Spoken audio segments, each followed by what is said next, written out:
الحمد لله نحمده ونستعينه ونستغفره ونؤمن به ونتوكل عليه ونعوذ بالله من شرور أنفسنا ومن سيئات أعمالنا من يهده الله فلا مضل له ومن يضلله فلا هادي له وأشهد أن لا إله إلا الله وحده لا شريك له وأشهد أن محمدا عبده ورسوله أما بعد فإن خير الحديث كتاب الله وخير الهدي هدي محمد صلى الله عليه وسلم وشر الأمور محدثاتها وكل محدثة بدعة وكل بدعة ضلالة وكل ضلالة في النار. أعوذ بالله من الشيطان الرجيم. بسم الله الرحمن الرحيم. قاف والقرآن المجيد بل عجبوا أن جاءهم منذر منهم فقال الكافرون هذا شيء عجيب أإذا متنا وكنا ترابا ذلك رجع بعيد قد علمنا ما تنقص الأرض منهم وعندنا كتاب حفيظ بل كذبوا بالحق لما جاءهم فهم في أمر مريج أفلم ينظروا إلى السماء فوقهم كيف بنيناها وزيناها وما لها من فروج والأرض مددناها وألقينا فيها رواسي وأنبتنا فيها من كل زوج بهيج تبصرة وذكرى لكل عبد منيب ونزلنا من السماء ماء مباركا فأنبتنا به جنات وحب الحصيد والنخل باسقات لها طلع نضيد رزقا للعباد وأحيينا به بلدة ميتا كذلك الخروج. أعوذ بالله من الشيطان الرجيم غير المغضوب عليهم ولا الضالين.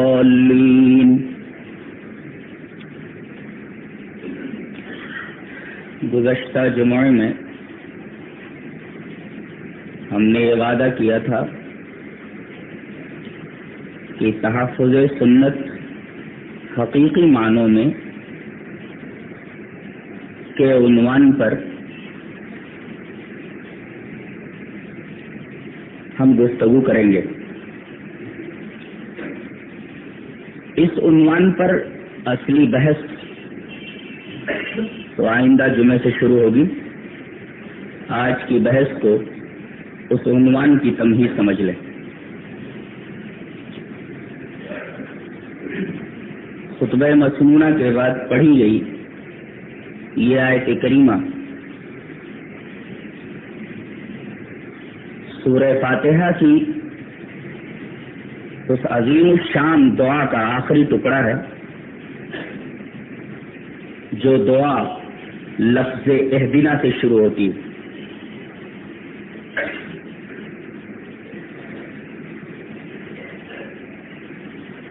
ترجمہ پوری دعا کا یہ ہے: ہمیں صراط مستقیم پر چلا، ان لوگوں کے راستے پر جن پر تیرا انعام ہوا، ان لوگوں کے راستے پر نہیں جن پر غضب ہوا اور جو راہ حق سے بھٹک گئے.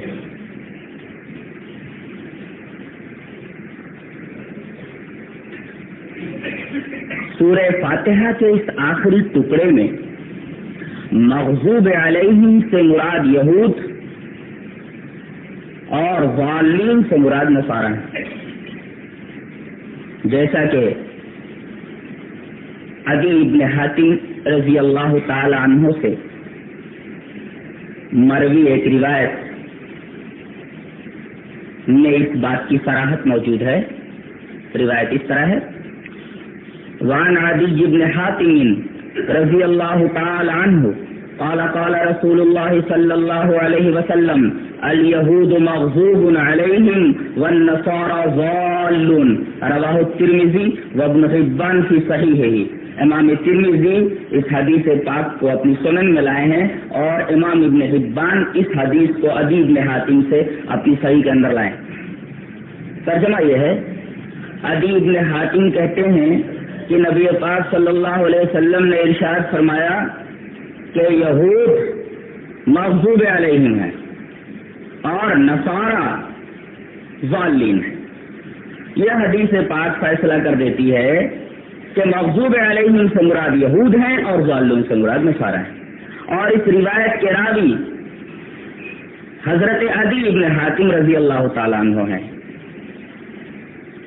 یہ وہی صحابی ہیں جن کے والد ایک مشہور سخی تھے اور جن کی سخاوت آج تک ضرب المثل ہے کہ وہ تو سخاوت میں حاتم کی طرح ہے، اور ان کا تعلق قبیلے طے سے تھا۔ جب مسلمانوں نے اس قبیلے کے اوپر حملہ کیا تو یہ بچ کر بھاگ نکلے تھے۔ ان کی بہن گرفتار ہو کر کے نبی پاک صلی اللہ علیہ وسلم کے پاس لائی گئی۔ جب آپ کو یہ معلوم ہوا کہ یہ خاتون مشہور سخی حاتم طائی کی بیٹی ہیں، کیونکہ آپ بھی بہت بڑے سخی، یوں کہیے کہ آپ پر سخاوت کی انتہا ہوتی ہے، یہ اخلاقی وصف جو حاکم کے اندر موجود تھا پیش نظر رکھ کے نبی پاک صلی اللہ علیہ وسلم نے عدی ابن حاتم کی ان بہن کو آزاد کر دیا، اور جب یہ آزاد ہو کر کے اپنے قبیلے میں آئیں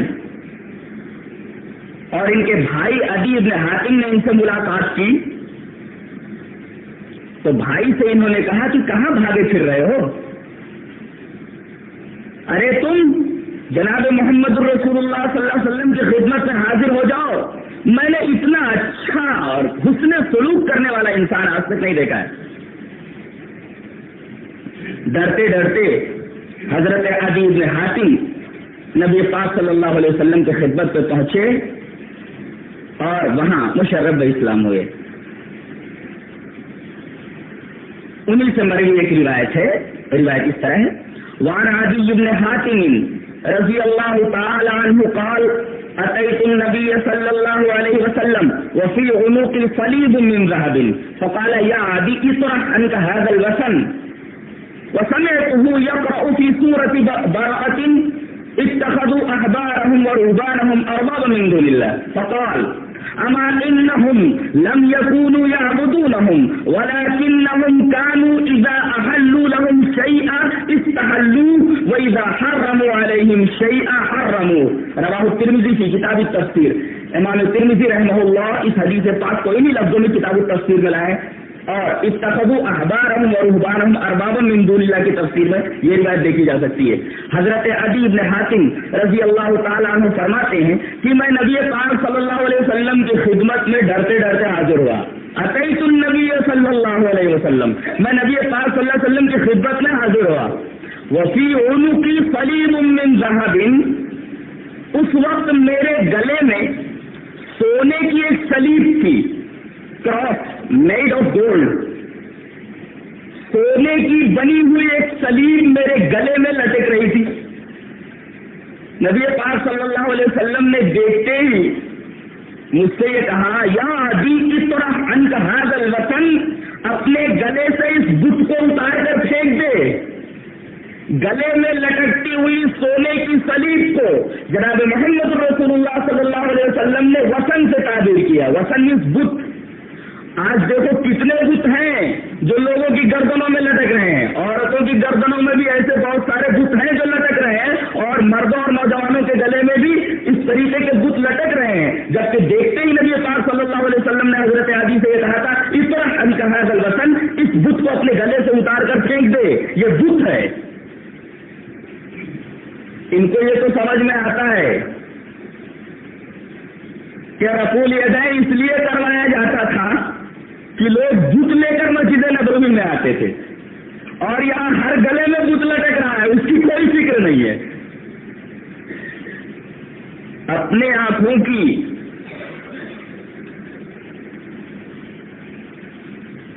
کے اندر تنکا دکھائی نہیں دیتا اور دوسرے کی آنکھوں میں شہتیر نظر آتا ہے، یہ عجیب و غریب بات ہے۔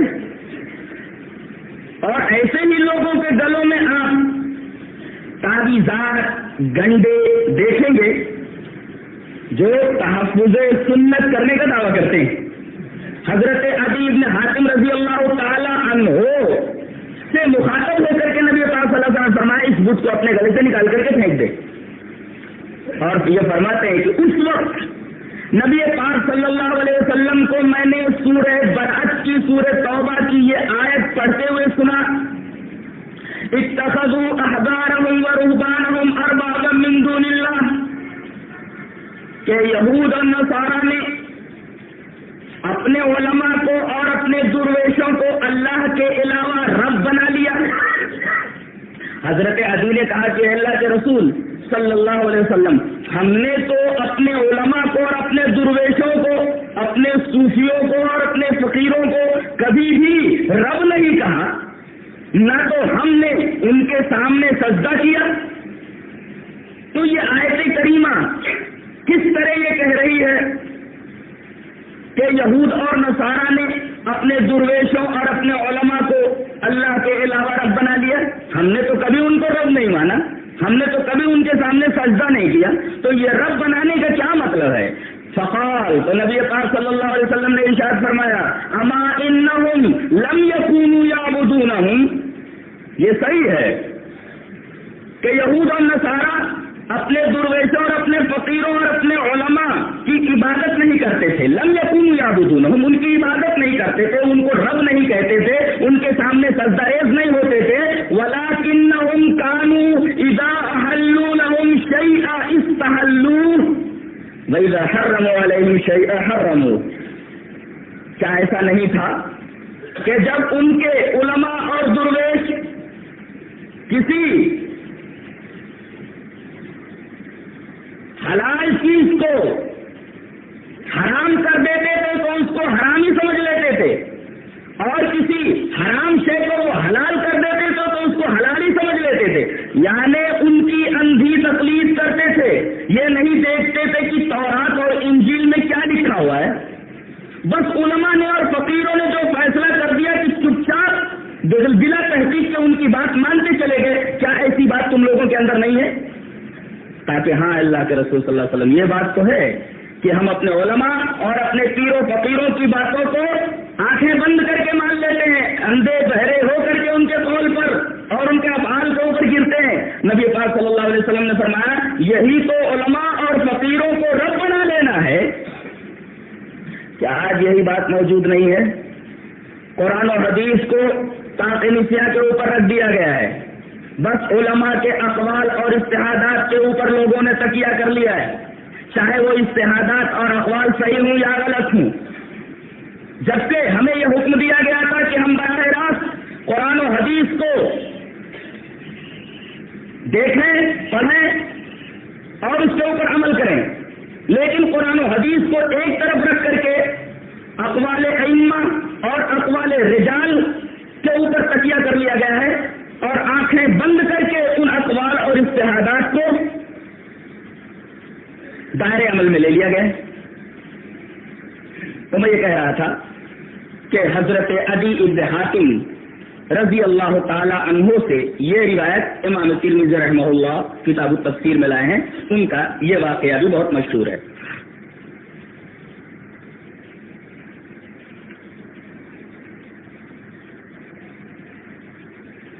غضب ان پر ہوا. غضب کا کیا مطلب ہے؟ ویسے غضب کا لغوی معنی تو ہوتا ہے دل میں خون کا جوش مارنا، لیکن اللہ کے بارے میں ہم تو نہیں کہہ سکتے کہ اس کا دل ہے اور اس کے اندر خون ہے جو جوش مارتا ہے. اس طریقے کی صفات میں مفہوم یہ ہوتا ہے کہ اس کی غایت مراد لی جائے. جیسے غضب کی غایت کیا ہے؟ انتقام ہے. تو اللہ نے یہودیوں کے اوپر غضب نازل فرمایا، ان کے اوپر غضب ناک ہوا، تو اس کا یہ مطلب نہیں کہ اس کے دل میں خون نے جوش مارا، بلکہ مطلب یہ ہے کہ اس نے یہودیوں سے انتقام لیا، یہودیوں سے بدلہ لیا اور ان کے کرتوتوں کی انہیں سزا دی. یہ مطلب ہے غضب کا. کس طرح اللہ تبارک و تعالی نے ان سے انتقام لیا؟ یہودیوں کے بارے میں تو اللہ نے فرمایا کہ ضربت علیہم الذلۃ والمسکنہ، کہ ان کے اوپر ذلت کو اور مسکنت کو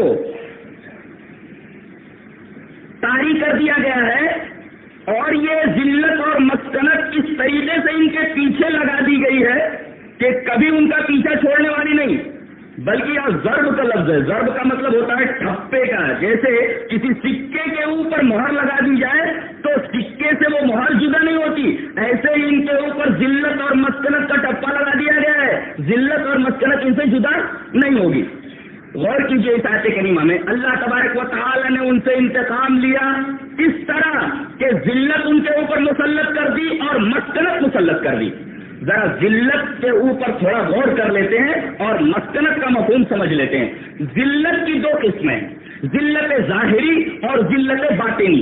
ذلت باطنی کا مطلب یہ ہے کہ انسان اللہ تبارک و تعالی کی نگاہوں میں بے وقاص ہو جائے، انسان اللہ تبارک و تعالی کی نگاہوں میں نامقبول ہو جائے. یہ ہے ذلت باطنی. انسان کا اللہ کی نگاہوں میں نامقبول ہو جانا اور بے وقاص ہو جانا یہ ذلت باطنی ہے. اور ذلت ظاہری کا مفہوم ہے کہ انسان لوگوں کی نگاہوں میں ذلیل ہو جائے. یہ ذلت ظاہری. ذلت ظاہری کا مطلب ہے انسان انسانوں کی نگاہوں میں ذلیل ہو جائے، اور ذلت باطنی کا مطلب ہے کہ انسان اللہ کی نگاہوں میں نامقبول ہو جائے اور اللہ کی نگاہوں میں بے وقاص اور بے رتبہ ہو جائے. تو یہود ذلت باطنی کا بھی شکار ہیں اور ذلت ظاہری کا بھی. وہ اللہ کی نگاہوں میں بھی نامقبول ہو گئے اور انسانوں کی بھی نگاہ میں بے وقاص اور بے رتبہ ہو گئے. اور مسکنت کا مطلب ہے انسان خود اپنی نگاہوں میں ذلیل ہو جائے. یہ ہے مسکنت. اللہ کی نگاہوں میں نامقبول، عند الناس بھی یہ نامقبول خود اپنی نگاہوں میں یہ حقیر و ذلیل ہے. اللہ تبارک و تعالی نے ان کے اوپر ذلت اور مسکنت کی مہر لگا دی.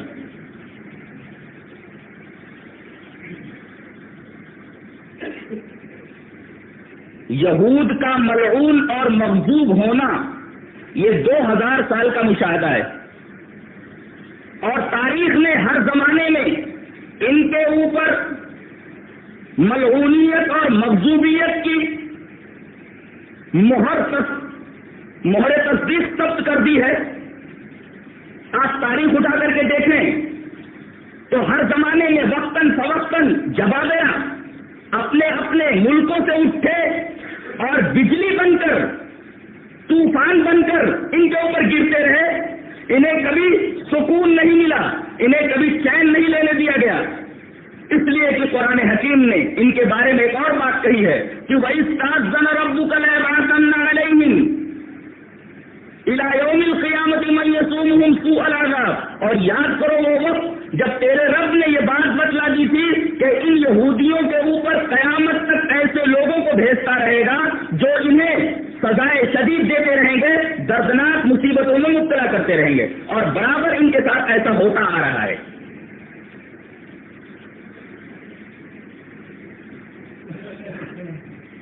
یہود کی موجودہ نام نہاد حکومت جو 1946 کے اندر عربوں کے جگر فلسطین کے اندر قائم کر دی گئی، ہمارے بعض احباب کو یہ خلجان دامنگیر ہے کہ یہ کیسے ہو گیا. قرآن نے تو کہا تھا کہ یہ ہمیشہ ذلیل رہیں گے،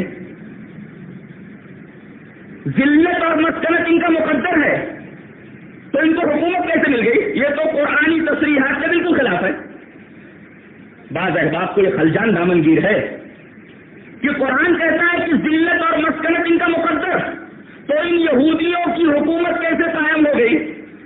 یہ تو قرآنی تصریحات کے خلاف ہوا. جواب اس کا یہ ہے، جہاں تک میرے ناقص علم کا تعلق ہے، میں یہ سمجھتا ہوں کہ قرآن حکیم میں یہودیوں کی حکومت کا نفیاً یا اثباتاً کوئی بھی اشارہ قرآن حکیم میں موجود نہیں ہے. ہاں، 3 اعلانات یہودیوں کے تعلق سے اللہ تبارک و تعالی نے بالتصریح کیے. پہلا اعلان تو یہ کیا ہے کہ ان کے اوپر ہمیشہ ذلت اور مسکنت رہے گی. دوسرا اعلان یہ ہے کہ ان پر بے چینیوں کا تسلسل رہے گا، جیسا کہ ابھی میں نے آیت کریمہ پڑھی اس کے اندر اسی بات کا تذکرہ ہے کہ یہ ہمیشہ پریشان رہیں گے، بے چین رہیں گے. اور تیسرا اعلان ان کے تعلق سے یہ کیا گیا کہ دلائل اور براہین کے میدان میں یہ ہمیشہ مغلوب رہیں گے، مسلمانوں کے مقابلے میں بھی اور اپنے مقابل عیسائیوں کے مقابلے میں بھی. یہ کبھی دلائل کے میدان میں جیت نہیں سکتے. یہ 3 طریقے کے اعلانات ہیں. دلائل کے میدان میں ان کی دوامی مغلوبیت کا تذکرہ سورہ آل عمران میں کیا گیا ہے. وَجَاعِلُ الَّذِينَ اتَّبَعُوكَ فَوْقَ الَّذِينَ كَفَرُوا إِلَى يَوْمِ الْقِيَامَةِ، کہ ہم ان لوگوں کو جنہوں نے تیری اتباع کی ہے کافروں کے اوپر فوقیت دینے والے ہیں قیامت تک. یہاں کافروں سے مراد یہود ہیں اور الذین سے مراد نصارہ ہیں. یعنی اللہ تبارک و تعالی نے عیسیٰ علیہ السلام کو مخاطب کر کے یہ کہا کہ آپ کو اور آپ کے ماننے والوں کو یعنی عیسائیوں کو یہودیوں کے مقابلے میں ہم دلائل اور براہین کے میدان میں ہمیشہ غالب کرتے رہیں گے اور یہود دلائل اور براہین کے میدان میں ہمیشہ مغلوب رہیں گے. یہ 3 طریقے کے اعلانات کیے گئے. چوتھا کوئی اعلان ان کے تعلق سے نہیں ہے کہ ان کی حکومت قائم ہوگی یا قائم نہیں ہوگی.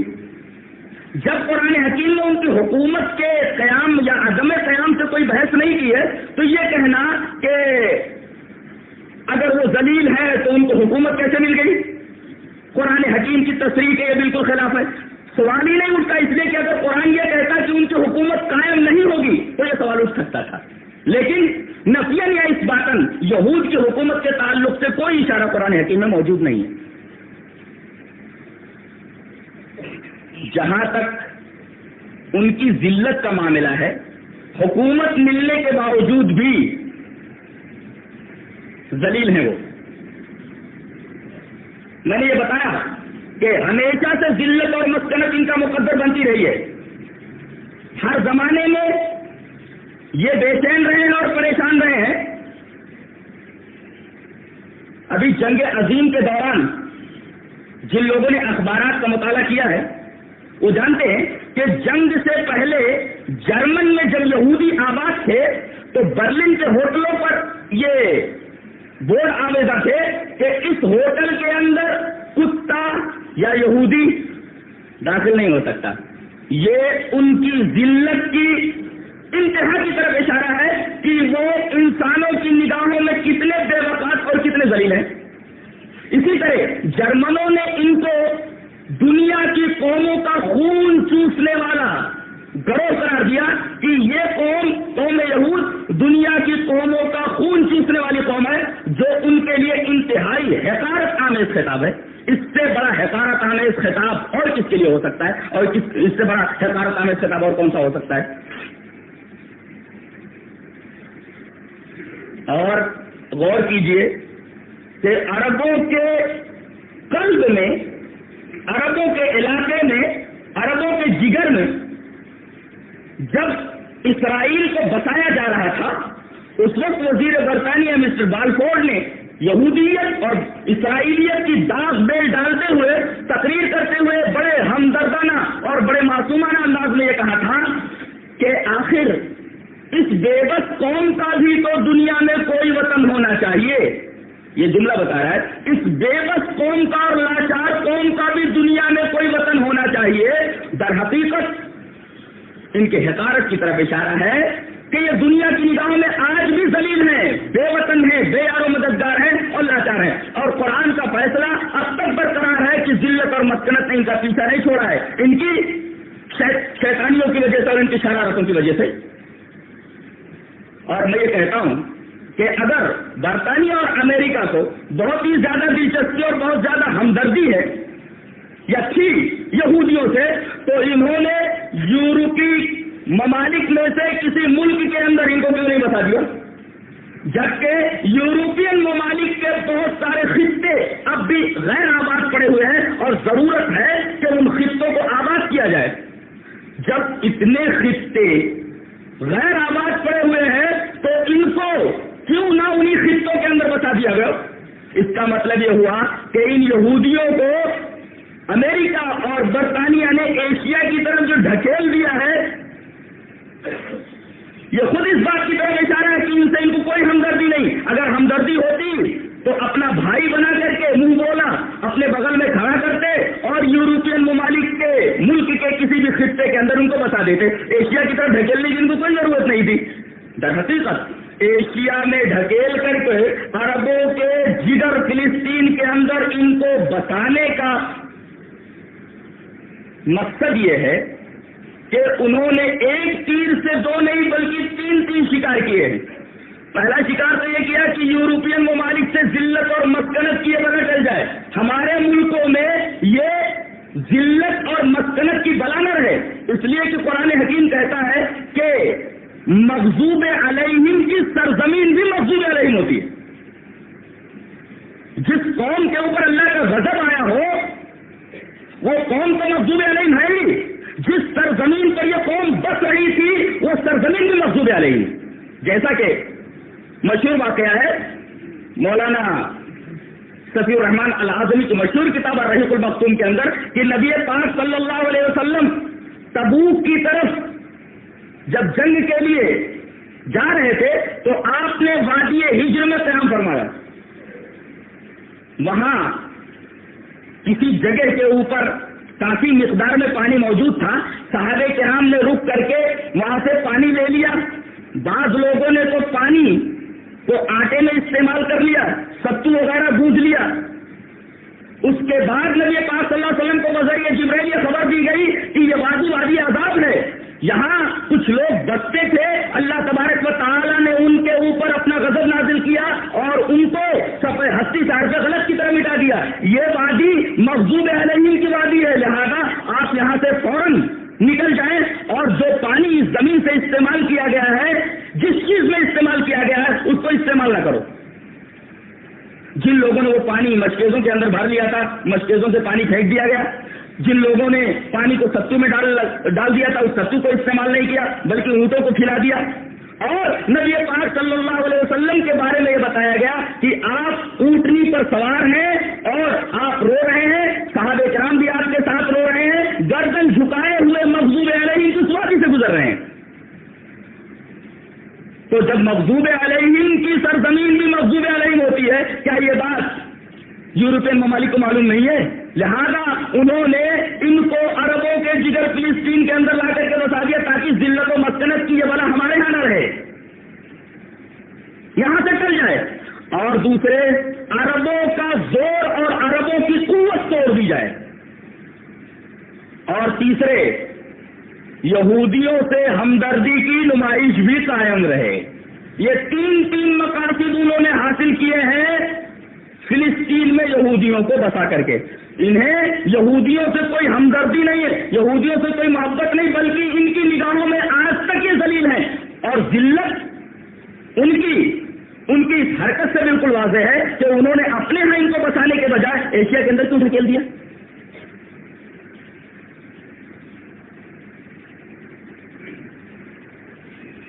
اور دیکھیے، جہاں تک حکومت کا مطلب ہے، یہ سوال تھا کہ حکومت کیوں ملی۔ ایک آدمی کروڑ پتی ہونے کے ساتھ ساتھ بے وقت ہو سکتا ہے، اس لیے کہ ذلت کا اپوزٹ ناداری اور مفلسی نہیں ہے، بلکہ ذلت کا اپوزٹ عزت ہے۔ ذلت کا اپوزٹ عزت ہے، ذلت کا اپوزٹ ناداری اور مفلسی نہیں ہے۔ اللہ تبارک و تعالیٰ نے انہیں ذلیل کر دیا، وہ ہمیشہ ذلیل رہیں گے۔ اس کا یہ مطلب نہیں کہ وہ مفلس رہیں گے، نادار رہیں گے، بلکہ یہ ہے کہ وہ ہمیشہ بے وقت رہیں گے اور بے عزت رہیں گے اگرچہ حکومت ان کے ہاتھ میں آ جائے۔ ایک آدمی کروڑ پتی ہے، اس کے پاس بہت پیسہ ہے، لیکن اپنے غیر مہذب اور ناشائستہ حرکات کی وجہ سے وہ انتہائی بے وقت اور ذلیل ہے۔ بہت سارے لوگ ایسے ہوتے ہیں تو ان کے پاس بہت پیسہ ہوتا ہے، اللہ تبارک و تعالیٰ نے انہیں بہت نوازا ہوتا ہے، لیکن چونکہ وہ بد کردار ہوتے ہیں لہذا ان کی یہ بد کرداری ان کو بے وقت بنائے رہتی ہے لوگوں کی نگاہوں میں۔ ذلیل بنائے رہتی ہے لوگوں کی نگاہوں میں. ان کی یہ دولت ان کی عزت کا معیار نہیں ہوتی. تو اگر ان کی حکومت قائم ہو گئی ہے، مان لیتے ہیں کہ ان کی حکومت قائم ہو گئی ہے، لیکن ان کی یہ حکومت ان کی ذلت کے اوپر پردہ نہیں ڈال سکتی. اس حکومت پانے کے باوجود بھی وہ ذلیل ہے. اور جہاں تک بے چینیوں کا تسلسل ہے، ٹھیک ہے وہ فلسطینیوں کے اوپر غالب ہے، لیکن فلسطینی بھی انہیں چین سے بیٹھنے نہیں دے رہے. بے چینیوں کا تسلسل موجود ہے، جیسا کہ قرآن حکیم نے کہا وَإِسْتَأْذَنَ رَبُّكَ لَيَبْعَثَنَّ عَلَيْهِمْ إِلَى يَوْمِ الْقِيَامَةِ مَن يَسُومُهُمْ سُوءَ الْعَذَابِ. ہم نے یہ مقدر کر رکھا ہے اسرائیلیوں کے حق میں کہ برابر ان کے اوپر ہم ایسے لوگوں کو بھیجتے رہیں گے جو ان کے سکون کو درہم برہم کرتے رہیں گے اور ان کے اطمینان کو غارت کرتے رہیں گے. تو حکومت سے کیا ہوتا ہے؟ حکومت عزت اور رفعت کی دلیل نہیں ہے، عزت اور وقار کی دلیل نہیں ہے. اور آخری جواب جو اس سوال کا سب سے پیارا جواب ہے وہ یہ کہ اللہ تبارک و تعالیٰ نے قرآن میں یہ نہیں کہا ہے کہ یہودی ہمیشہ ذلیل رہیں گے. یہودی ہمیشہ ذلیل رہیں گے، ان کے رفع ذلت کی کوئی صورت نہیں ہے، بلکہ دو صورتیں بتائی ہیں کہ اگر یہودی دو صورتیں اختیار کر لے، دو تجویزات کو اپنے سامنے رکھ لے تو ان کی ذلت دور ہو سکتی ہے، دوامی ذلت نہیں ہے. اللہ نے فرمایا ضربت علیہم الذلۃ اینما ثقفوا الا بحبل من اللہ وحبل من الناس. ان کے اوپر ذلت طاری کر دی گئی ہے، یہ جہاں کہیں بھی رہے، اینما ثقفوا جہاں کہیں بھی رہے یہ ذلیل رہیں گے. لیکن دو تجویزات ایسی ہیں، دو صورتیں ایسی ہیں کہ انہیں یہ اپنے پیش نظر رکھیں تو ان کی ذلت رفع ہو سکتی ہے. ایک تو الا بحبل من اللہ، اللہ کی رسی کو پکڑ لیں، ایمان لے آئیں. ایمان لے آئیں تو یہودیوں کی ذلت رفع ہو سکتی ہے.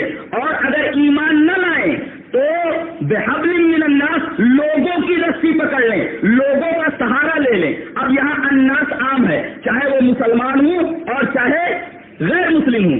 اگر یہ مسلمانوں کا سہارا لے لیں، ذمہ بن جائیں، حکومت اسلامیہ کے تحت آ جائیں تو ان کی ذلت رفع ہو سکتی ہے. یا مسلمانوں کی حکومت کے تحت نہ آئے، غیر مسلم ملک کے ہی تحت آ جائیں، سہارا لے لیں، تب بھی ان کی ذلت ایک حد تک رفع ہو سکتی ہے. اب ذرا غور کیجئے، حبل من الناس کو انہوں نے پکڑ رکھا ہے کہ نہیں؟ آج ان کی جو حکومت وہاں فلسطین کے اندر قائم ہے، در حقیقت یہ ان کی حکومت نہیں ہے. اس لیے کہ حکومت کی دو قسمیں ہوتی ہیں، مستقل حکومت جس میں کسی سہارے کی ضرورت نہ ہو، اور ایک غیر مستقل حکومت جس میں کسی کی سہارے کی ضرورت ہو. یعنی حکومت کوئی کر رہا ہو اور اقتدار اعلیٰ کسی اور کے ہاتھ میں ہو. جیسے انگریزوں کے یہاں غلبے کی وجہ سے راجے مہاراجے اور جو نواب وغیرہ تھے وہ تو اقتدار ان کے ہاتھوں میں تھا، لیکن در حقیقت وہ انگریزوں کے ہاتھوں میں کٹپتلی بنے ہوئے تھے. ان کی مستقل حکومت نہیں تھی بلکہ وہ سہارے کی حکومت تھی. تو آج یہودیوں کے پاس جو حکومت ہے وہ ان کی مستقل حکومت نہیں ہے بلکہ وہ سہارے کی حکومت ہے. در حقیقت اقتدار اعلیٰ برطانیہ اور امریکہ کے ہاتھ میں ہے، ان کے ہاتھ میں کچھ بھی نہیں ہے. یہ تو عربوں کے اندر موجود، عربوں کے اندر قائم کی ہوئی حکومت امریکہ اور برطانیہ کی ایک فوجی چھاونی ہے. تو بات بالکل واضح ہو گئی کہ ان کی حکومت سے کوئی آدمی خلجان میں مبتلا نہ ہو کہ یہ بڑے عزیز ہو گئے. اس لیے کہ ذلت کا اپوزٹ عزت ہے، ذلت کا اپوزٹ مفلسی اور ناداری نہیں ہے. یہ مالدار ہو سکتے ہیں، حکومت ان کے ہاتھ میں آ سکتی ہے، لیکن حکومت یہ عزت کا معیار نہیں ہے. بہت ساری حکومتیں ایسی ہیں جو لوگوں کی نگاہ میں ذلیل ہے اور لیکن ان کے پاس پیسہ ہے. یہ وہی قوم ہے یہود جس کا تذکرہ اللہ تبارک و تعالیٰ نے مغضوب علیہم کی صفت سے پہلے کیا ہے، اور ظالمین سے مراد نصارہ ہے جن کا تذکرہ بعد میں کیا گیا ہے. اس کا مطلب یہ ہوا کہ یہود یہ شرارت میں عیسائیوں سے زیادہ بڑھے ہوئے ہیں، اس لیے کہ اللہ تبارک و تعالیٰ نے یہود کا تذکرہ مغضوب علیہم کی صفت سے پہلے کیا ہے اور ظالمین یعنی نصارہ کا تذکرہ بعد میں کیا ہے ظالمین کی صفت کے ساتھ. یعنی یہ شرارتوں میں عیسائیوں سے زیادہ بڑھے ہوئے ہیں. مغضوب علیہم اصل میں دونوں ہیں، یہود بھی اور عیسائی بھی. ایک کو جو مغضوب علیہم بطور خاص کہا گیا اور دوسرے کو ظالمین کہا گیا، اس کی ایک وجہ ہے، یہودیوں کے پاس علم تھا لیکن انہوں نے علم کے مطابق عمل نہیں کیا. ان کے ہاتھ میں روشنی تھی لیکن انہوں نے روشنی سے کام نہیں لیا. تورات تھی ان کے پاس، لیکن تورات کے احکامات پر عمل نہیں کیا انہوں نے۔ آج دیکھیے قرآن و حدیث موجود ہے، قرآن و حدیث ماننے کا دعویٰ کیا جاتا ہے، لیکن قرآن و حدیث پر عمل نہیں کرتے جان بوجھ کر کے۔ یہ یہودیانہ صفت ہے کہ نہیں؟ اس لیے کہ یہودیانہ صفت ایک یہ ہے کہ آدمی علم رکھتے ہوئے اس پر عمل نہ کرے۔ امام ابن تیمیہ علیہ رحمہ کی ایک کتاب ہے اقتضاء الصراط المستقیم، اس کے اندر انہوں نے سفیان ابن عوینہ کے قول نقل کیا ہے کہ بے عمل عالم یہود کی طرح ہے اور بے علم عابد نصارہ کی طرح ہے۔ بے عمل عالم یہود کی طرح ہے، اگر عالم کے پاس عمل نہ ہو تو وہ یہود کی طرح ہے۔ جتنا عمل اس کے اندر کم ہوگا اتنی ہی یہودیانہ صفت اس کے اندر موجود ہے۔ یہ کہنے میں ہم کو کوئی بات نہیں ہے۔ تو یہودیانہ صفت اتنی اس کے اندر موجود ہے اگر اس کے اندر عمل نہیں اپنے علم کے مطابق، اور بے علم عابد نصارہ کی طرح ہے۔ علم نہ ہو اور عمل کرتا چلا جائے تو یہ نصارہ کا طریق ہے۔ اسی وجہ سے آپ دیکھیں گے بخاری رحمہ اللہ نے کتاب العلم کے اندر ایک باب باندھا ہے، باب اس طرح ہے باب العلم قبل القول والعمل۔ یہ باب ہے اس بات کو بیان کرنے کے لیے کہ آدمی جب کوئی بات بولے تو پہلے اس کا علم ہونا چاہیے، آدمی جب کسی بات پر عمل کرے تو عمل کرنے سے پہلے اس کے پاس علم ہونا چاہیے۔ گویا کہ عمل اور قول سے پہلے علم کا ہونا ضروری ہے۔ تو یہود کے پاس علم تھا لیکن انہوں نے علم کے مطابق عمل نہیں کیا، سب کچھ سمجھتے تھے، یہاں تک کہ اللہ تبارک و تعالیٰ نے یہ فرمایا الذین آتیناہم الکتاب یعرفون کما یعرفون ابناءہم۔ ہم نے جن لوگوں کو کتاب دی ہے یعنی تورات، اے ہمارے حبیب یہ آپ کو اس طرح پہچانتے ہیں جیسے اپنے بیٹوں کو پہچانتے ہیں۔ گویا کہ نبی پاک صلی اللہ علیہ وسلم کی رسالت کا انہیں مکمل یقین تھا، وہ اچھی طرح سمجھتے تھے کہ یہ اللہ کا رسول ہے، آپ کی رسالت انہیں کوئی شبہ نہیں تھا، لیکن اپنے عناد، اپنے بغض اور اپنی سرکشی، اپنے تمرد، اپنے جہود کی وجہ سے نبی پاک صلی اللہ علیہ وسلم کی رسالت کا انکار کرتے تھے، جبکہ انہیں اچھی طرح معلوم تھا کہ یہ اللہ کا رسول ہے۔ اس لیے کہ اللہ تعالیٰ نے فرمایا ہے ہمارے حبیب یہ آپ کو اس طرح پہچانتے جیسے اپنی بیٹوں کو پہچانتے۔ تو یہود کے پاس علم تھا، علم ہوتے ہوئے بھی انہوں نے علم کے مقتضیات پر عمل نہیں کیا، لہذا مغضوب علیہم کہا اللہ تبارک تعالیٰ نے۔ آج بھی وہ لوگ جو علم ہوتے ہوئے علم کے مقتضیات پر عمل نہیں کرتے در حقیقت وہ مغضوب علیہم ہے اور ان کے اندر یہودیانہ صفت موجود ہے۔ رہا نصارہ کا معاملہ تو ان کے پاس علم ہی نہیں تھا، یہی وجہ ہے کہ انہوں نے طرح طرح کی بدعتیں ایجاد کر لی، اس لیے کہ بدعتیں وہاں ایجاد ہوتی ہیں جہاں علم نہیں رہتا، جہاں علم نہیں، اور قیل و قال اور حجتیں کہاں پیدا ہوتی ہیں جہاں علم ہوتا ہے عمل نہیں ہوتا۔ اب آپ دیکھیے ایک پورا گروہ ہے جس کے پاس علم ہے لیکن وہاں حجتیں ہیں خالی، اور وہ بھی حجتیں کیسی پکی حجتیں نہیں، کٹ حجتیاں موجود ہیں خالی، ایسا نہیں تو ویسا نہیں، ایسا نہیں تو ویسا نہیں، تعویلات رقیقہ اور اس طریقے سے تعویلات فاسدہ قرآن اور احادیث کے اندر یہ کٹ حجتی نہیں تو اور کیا ہے۔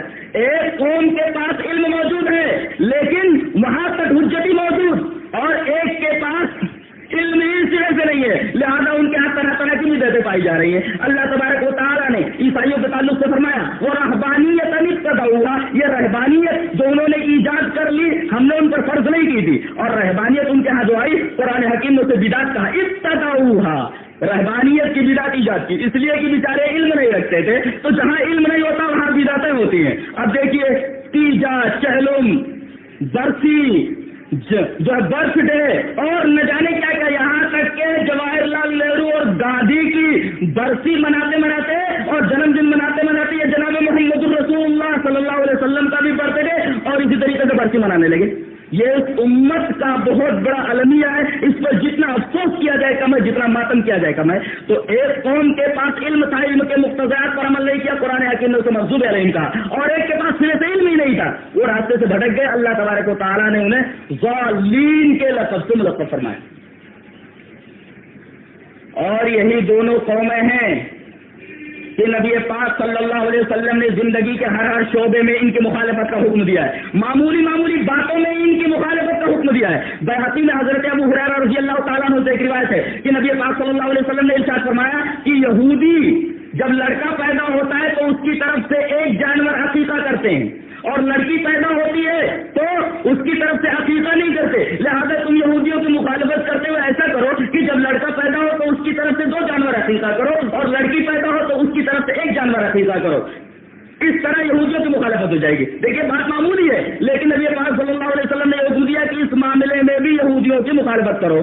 نبی پاک صلی اللہ علیہ وسلم کی ایک حدیث حضرت ابو سعید خدری رضی اللہ تعالیٰ عنہ سے امام بخاری رحمۃ اللہ علیہ کتاب الاعتصام میں اس طرح لایا ہے. وعن ابی سعید الخدری رضی اللہ تعالیٰ عنہ قال قال رسول اللہ صلی اللہ علیہ وسلم لتتبعن سنن من كان قبلكم حسب القزة بالقزة حتى لو دخلوا زهر ضب لدخلتموه. قالوا يا رسول الله اليهود والنصارى قال فمن؟ رواه البخاری فی کتاب الاعتصام. حضرت ابو سعید خدری رضی اللہ تعالیٰ عنہ فرماتے ہیں کہ نبی پاک صلی اللہ علیہ وسلم نے ارشاد فرمایا کہ ایک زمانہ ایسا آئے گا کہ تم لوگ اپنے سے پہلے لوگوں کے طریقوں پر اس طرح چلو گے، ان کو اس طرح اپنے عمل میں لاؤ گے جیسے کہ تیر کا ایک پرتلا دوسرے پرتلے کے برابر ہوتا ہے. یہاں تک کہ اگر وہ لوگ کسی گوہ کے بل میں بھی داخل ہو جائیں گے تو تم لوگ گوہ کے بل میں بھی داخل ہو جاؤ گے.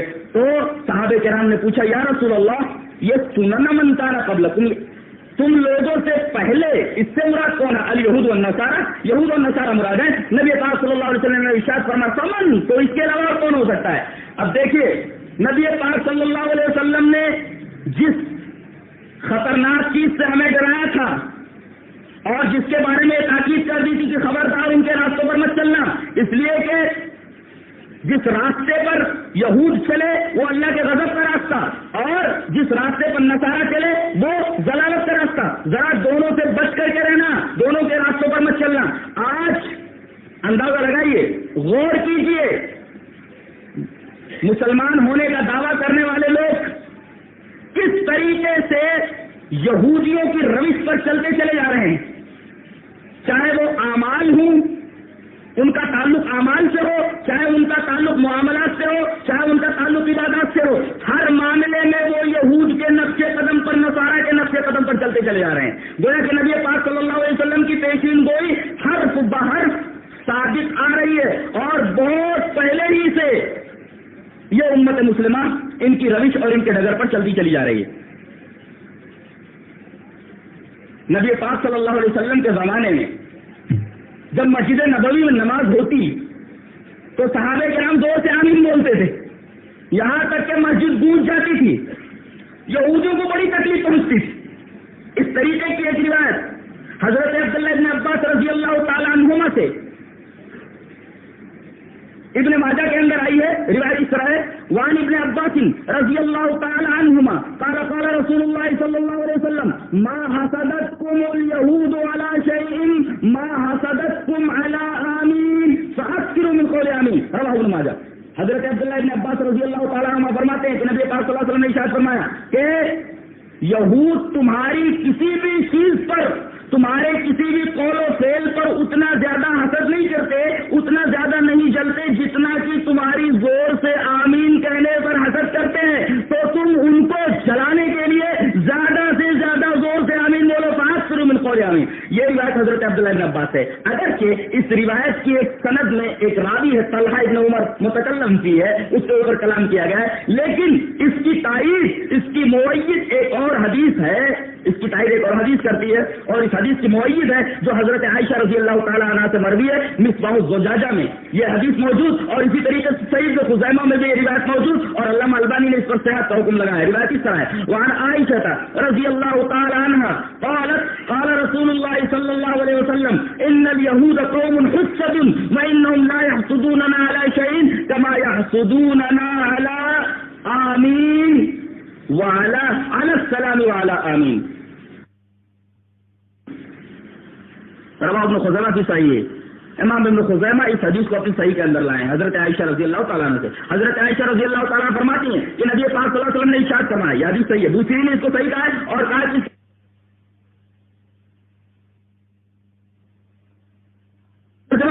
اللہ کی باغیوں کو مسجدوں سے نہ روکو. یہ کیا ہے؟ یہ صریح تعویل ہے کہ نہیں؟ تعویل ہے. اور گویا کہ حدیث پاک کے مفہوم کے اندر خود تصرف کرنا ہے. اگر یہی تلبیس ابلیس نہیں اور یہی یہودیانہ صفت نہیں تو اس آیت کریمہ کا کیا مطلب ہے؟ ذرا مجھے بتایا جائے.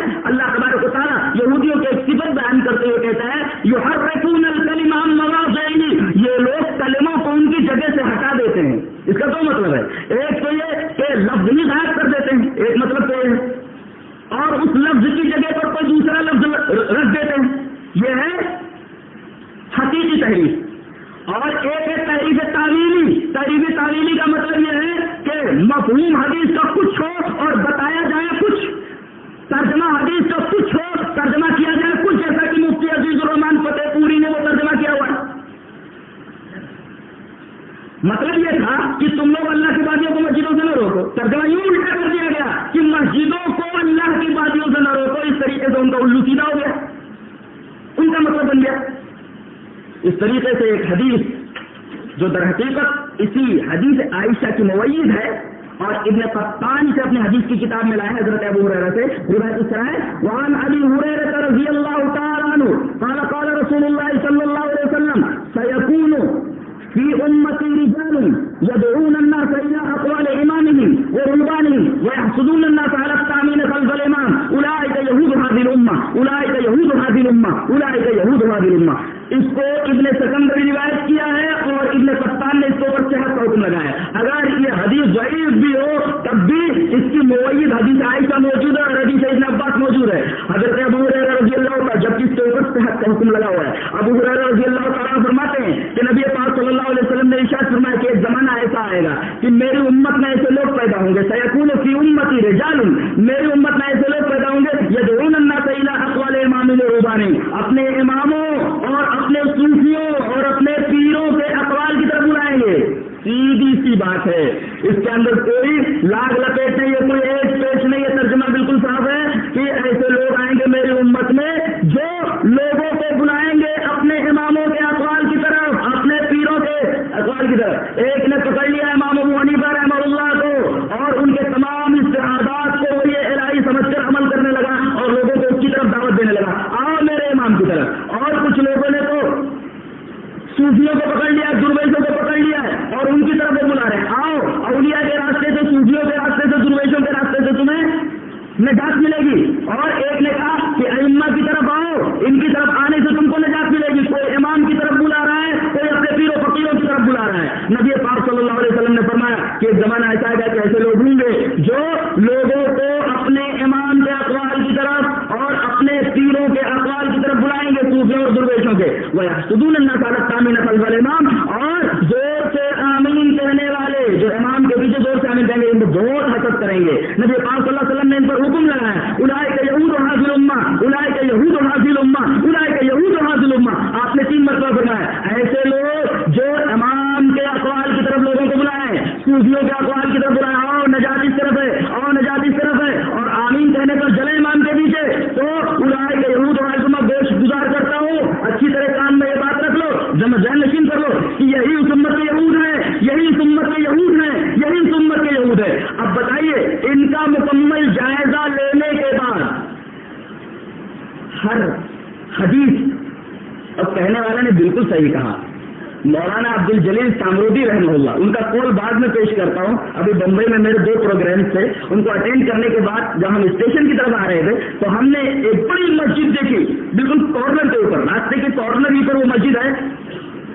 تو ایک صاحب نے وہ ہم سے کہا کہ اس مسجد کے اندر کیا نماز ہوگی؟ چل کر آپ دیکھ لیجیے۔ میں مسجد کے اندر داخل ہوا، دیکھا کہ کھڑکیاں کھلی ہوئی ہیں اور سامنے دور تک قبریں ہی قبریں ہیں۔ میں نے کہا نماز ہونے کا کوئی سوال پیدا نہیں ہوتا، اور اولاً یہ مسجد قبرستان میں ہے اور قبریں بالکل جہاں آدمی سجدہ کرتا ہے اس کے سامنے ہیں۔ اس مسجد کے اندر تو نماز ہونے کا کوئی سوال ہی پیدا نہیں ہوتا، اس لیے کہ نبی پاک صلی اللہ علیہ وسلم نے ارشاد فرمایا، علامہ البانی کو مختصر احکام جنائز دیتے اس میں صحیح حدیث لایا ہے کہ قبرستان میں نماز نہ پڑھو، نہ قبروں کی طرف رخ کر کے نماز پڑھو۔ ابھی قبروں کی طرف رخ نہیں ہوا، میں نے صاحب یہ کہہ دیا کہ اس مسجد کے اندر نماز نہیں ہوگی۔ پھر میری معلومات میں اضافہ کرنے کے لیے صاحب نے کہا کہ یہاں پر ایک مشہور سنگر اور ایک مشہور ہیروئن دفن ہے، ایک مشہور ہیروئن اس قبرستان کے اندر دفن ہے اور ایک مشہور سنگر رفیع صاحب یہاں دفن ہے۔ اور جب میں اندر داخل ہوا تو دیکھا کہ بورڈ پر یہ لکھا ہوا ہے یہاں پر جماعت ثانیہ کرنے کی سخت ممانعت ہے، اور جو جماعت ثانیہ کرنے کا مرتکب ہوگا اس کے خلاف قانونی چارہ کی جائے گی۔ میں دیکھ کر بڑی دیر تک حیرت کے عالم میں ڈوبا رہا۔ میں نے کہا کہ ایک دوائی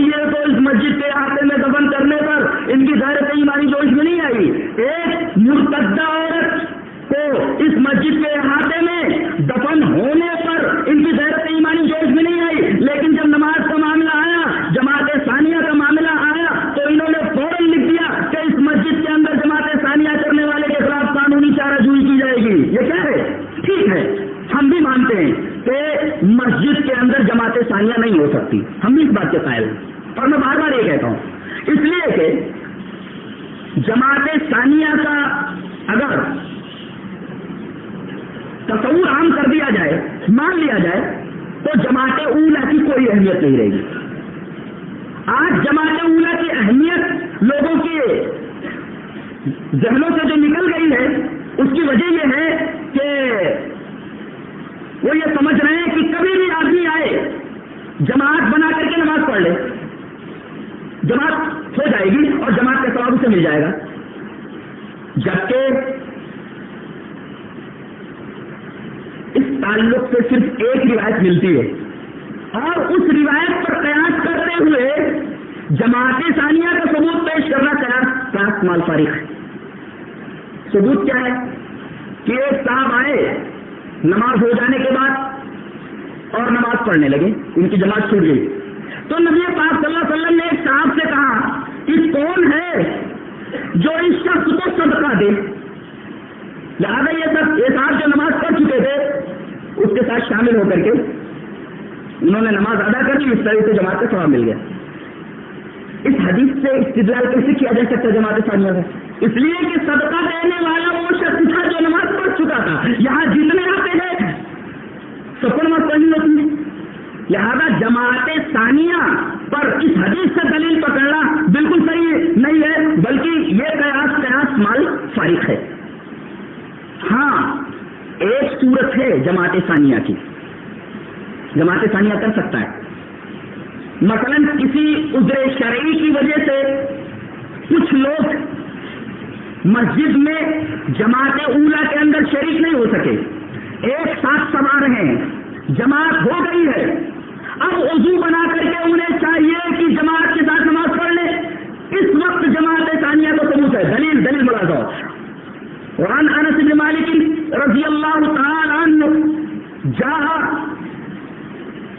الى مسجد قد صلی فیہ فاذن واقام وصلى جماعة، رواه البخاری۔ یہ روایت بخاری شریف کتاب الصلاۃ کے اندر موجود، آپ دیکھ سکتے ہیں کہ حضرت انس بن مالک رضی اللہ تعالی عنہ اپنے کچھ ساتھیوں کے ساتھ ایک مسجد میں آئے، الى مسجد، ایک مسجد میں آئے قد صلی فیہ، جس کے اندر جماعت اولا ہو چکی تھی، جماعت اولا قد صلی فیہ، نماز ہو گئی تھی، اس کے اندر جماعت ختم ہو گئی تھی۔ حضرت انس ابن مالک رضی اللہ تعالیٰ عنہ نبی پاک صلی اللہ علیہ وسلم کے خادم خاص کسی جگہ سے اپنے ساتھیوں کے ساتھ اس مسجد میں آئے جہاں جماعت اولا ہو چکی تھی، قد صلی فیہ، جماعت اولا ہو چکی تھی، فاذن، اذان دیا خلقے سے، واقام، اور اقامت کی، وصلی جماعۃ، اور جماعت کے ساتھ نماز پڑھی۔ یہ روایت بتا رہی ہے حضرت انس ابن مالک کی کہ اس طریقے سے جماعت ثانیہ کیا جا سکتا ہے۔ ڈائریکٹ یہ کہہ دینا کہ مسجد کے اندر جماعت ثانیہ ہے ہی نہیں، اگر کوئی آدمی اس بات کا دعویٰ کرتا ہے تو مجھے بخاری کی اس روایت کا مفہوم سمجھا دے، کیا مطلب ہے اس کا؟ صلی جماعت، جماعت کے ساتھ نماز پڑھی، تو کلیتاً ایسا کہہ دینا، ایسا بول لگا دینا کہ یہاں پر جماعت ثانیہ کرنے کی سخت ممانعت ہے، اگر کوئی آدمی جماعت ثانیہ کرتا ہے تو اس کے خلاف قانونی چارہ جوئی کی جائے گی، یہ تو حدیث سے مخالفت ہے۔ اور مولانا عبدالجلیل سامروزی رحمہ اللہ نے تو ایک اصول بتا دیا ہے کہ اگر اہل حدیثوں کو اپنا کوئی مسئلہ معلوم نہ ہو کہ ہمارا اس سلسلے میں مسئلہ کیا ہے، تو وہ احناف کے مسئلے کو دیکھ لے، اس کو الٹا کر دے، وہی حدیث ہوگی، یہ اصول ہے۔ اور میں نے اس اصول کو ہر زاویے سے پرکھا ہے اور یہ دیکھا ہے کہ تمام مسائل اسی طریقے کے ہیں کہ حدیث کچھ کہتی ہے، ان کا عمل کچھ ہے، حدیث کچھ کہتی ہے، ان کا عمل کچھ ہے، تو ان کا اصول تو بالکل درست ہوا کہ اہل حدیثوں کو اپنا کوئی مسئلہ معلوم نہ ہو تو ان کا مسئلہ دیکھ لے اور اس کا اپوزٹ کر لے، اس کا خلاف کر لے، وہی حدیث ہوگی۔ تو ہم یہ دیکھ رہے ہیں کہ نبی پاک صلی اللہ علیہ وسلم کی سنتوں کی مخالفت جس طریقے سے نبی پاک صلی اللہ علیہ وسلم کے زمانے میں یہود کیا کرتے تھے، آج اسی طریقے سے سنت کی مخالفت ہو رہی ہے، اور تحفظ سنت کی آڑ لے کر کے در حقیقت وہ سنت کو ڈائنامائٹ اور سنت کو تباہ و برباد کرنے کے پیچھے لگے تو اب تحفظ سنت کانفرنس نہ کر کر کے اگر سنت یہود کانفرنس اگر اسے کہا جائے تو قطعاً بیجا نہ ہوگا. اور آج بھی دیکھیے ایک تاریخ ہے، نبی پاک صلی اللہ علیہ وسلم نے انتقال کرتے وقت یہ وصیت فرمائی تھی کہ جزیرۃ العرب کے اندر 2 دنیایں نہیں رہنی چاہیے، 2 دین، یہ دنیا پڑھو یا دین نام پڑھو. نبی پاک صلی اللہ علیہ وسلم نے فرمایا تھا کہ جزیرۃ العرب کے اندر 2 دنیایں نہیں رہ سکتی یا 2 دین نہیں رہ سکتے، یہاں صرف اور صرف دین اسلام رہے گا. آپ کے بعد خلافت حضرت ابوبکر صدیق کے ہاتھوں میں آئی، لیکن آپ کچھ اس طرح مشغول ہو گئے فتنے سے نمٹنے کے لیے کہ آپ کو اس وصیت پر عمل کرنے کا موقع نہیں ملا. جیسے ہی زمان میں خلافت حضرت عمر فاروق رضی اللہ تعالیٰ عنہ کے ہاتھ میں آئی، نبی پاک صلی اللہ علیہ وسلم کی وصیت پر فوری عمل کیا گیا اور یہودیوں کو وارننگ دے دی گئی کہ تم لوگ جزیرۃ العرب خالی کر دو.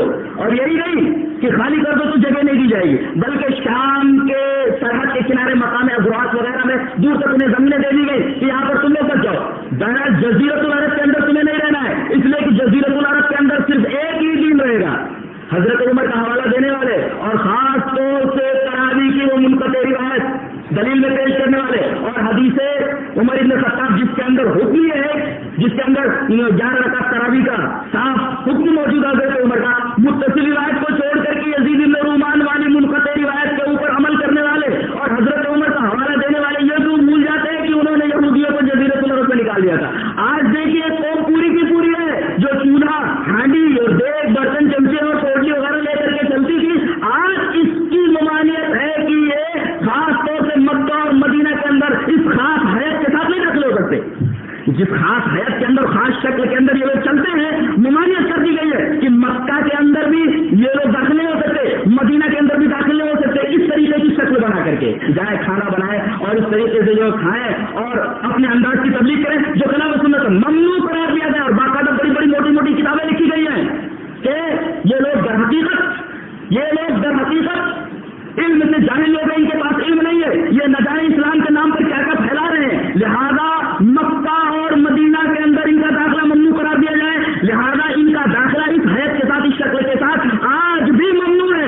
یہ اس شکل کے ساتھ نہ تو مکہ میں داخل ہو سکتے ہیں اور نہ تو مدینہ میں داخل ہو سکتے ہیں. میں نے تو صرف حدیثیں پڑھی تھی مسلم شریف کی کہ دجال مکہ اور مدینہ میں داخل ہو سکتا، منع ہے. لیکن یہاں کا معاملہ یہ ہے کہ ان کے بارے میں بھی ممانعت آ گئی کہ یہ لوگ بھی مکہ اور مدینہ کے اندر داخل نہیں ہو سکتے. اب اس سے بڑی توہین اور اس سے بڑا حقارت آمیز معاملہ اور کس کے ساتھ کیا جا سکتا ہے؟ یہ تو وہی حقارت آمیز معاملہ جو ابھی ہم ثابت کر چکے ہیں کہ یہودیوں کے ساتھ ہے حقارت آمیز معاملہ. اور رفتہ رفتہ دن بدن وہ ماحول بنتا جائے گا انشاءاللہ. سنت کے اجالے پھیلتے جائیں گے اور ان کے ناپاک ارادے کبھی بھی کامیاب ہونے والے نہیں ہیں. سنت کے اجالے پھیلتے جائیں گے، بدعت اور خرافات کی تاریخیں چھٹی چلی جائیں گے انشاءاللہ. اللہ تبارک و تعالیٰ سے دعا ہے کہ سنت